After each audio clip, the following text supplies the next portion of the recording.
Hey, this is Dale Winslow, and our regular weekly visit that gets put out there on Tuesday afternoons. How you doing? Just a couple of things about last Sunday, if you were dialing into our live stream. We had some technical difficulties, and you that know me know I don't know what I'm talking about.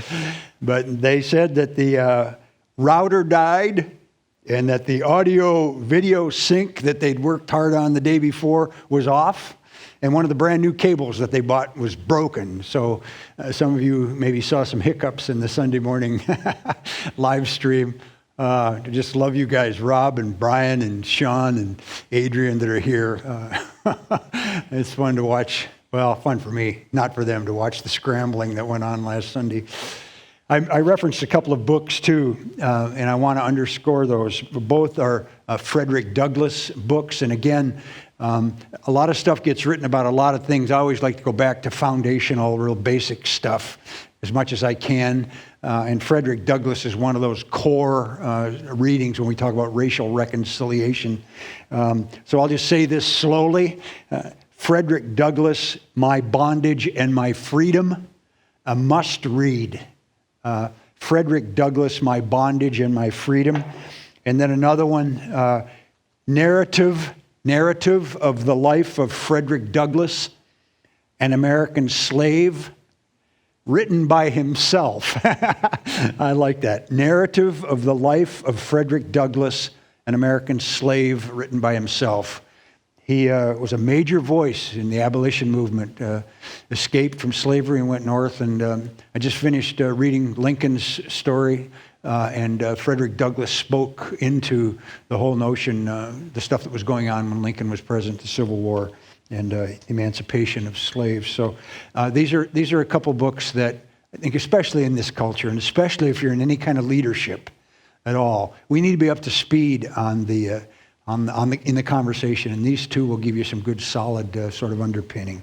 So I want to recommend them. Can I invite you to take on a couple of words, and to? You know, in basketball, if the person makes the shot and they get fouled, they say, and one, you get another shot. Can I invite you to this week think about a couple of people, and two, that are outside of your normal sphere, your small group, the people that you normally feel comfortable with. Spend some time. Who are two people and two that I could make contact with? And it won't take much. A phone call, an email, handwritten notes I'm finding are really, really meaningful in this season. It's important to us as a church to stay connected. I'm talking about church family, but even more than that. A lot of people out there lonely, and they need to know that somebody is paying attention and caring. So would you take on those and two this week and write a note or make a phone call or send an email? Second thing about this season, a question I've been asking is, how is this season changing me for the good? And how am I going to take these good changes into the new normal?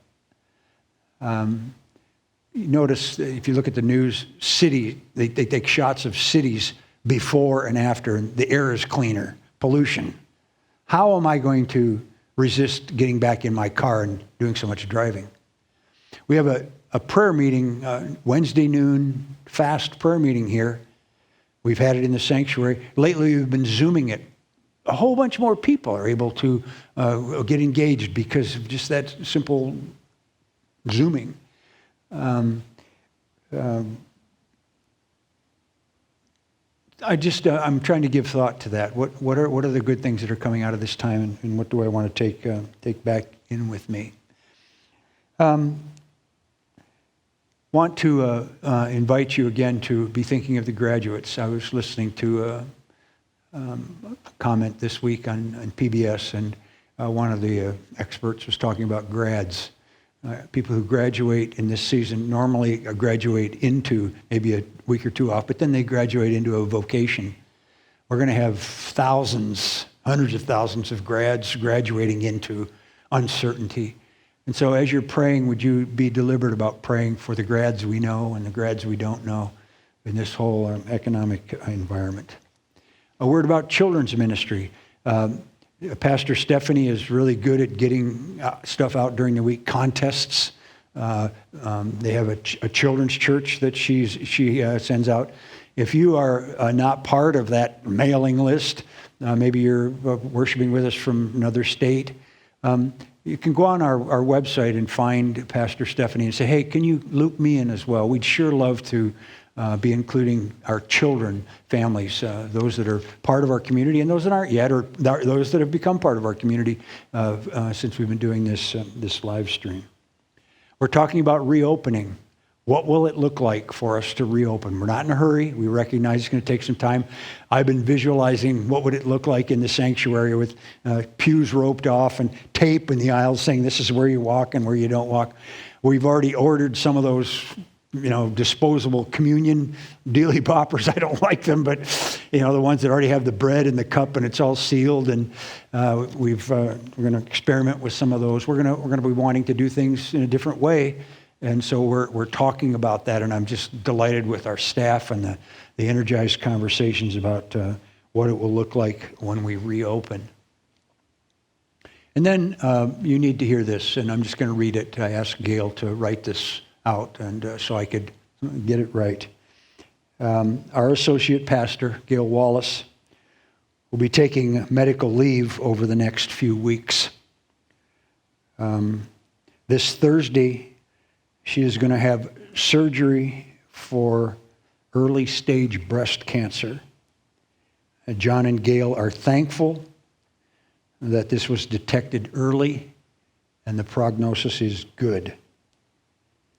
They are taking comfort in the reality of a God who is always with us. And they ask to be kept in our prayers.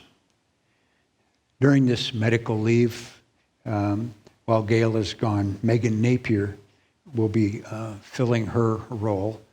Megan has been an intern with us, seminary intern recently, and will be stepping into more of a role and helping fill the position that Gail filled in the interim.